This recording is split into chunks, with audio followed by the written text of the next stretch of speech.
Summitry, Gorbachev and Reagan, 1988. The time for negotiating is over, so the papers say, and the cameras perch above the wintered tarmac, crows ready on the parapets to regurgitate each abject morsel of laundered pomp, windswept ceremony. Talk of today's annihilation is banished with a handshake.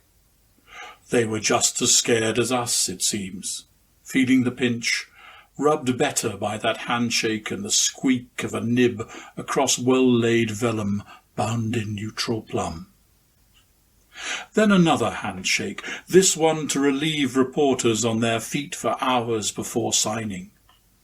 A scatter of words between the smiles, mutually incomprehensible, though reassuring to the folks at home digesting breakfast, lunch, or TV supper.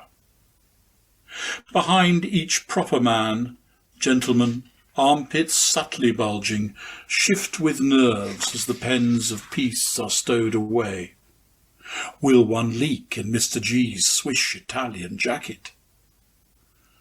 Across my silent hills, exhaling the spirit of verification, a pair of fighters swoop below 100 feet, practicing the hour when radar needs to be evaded.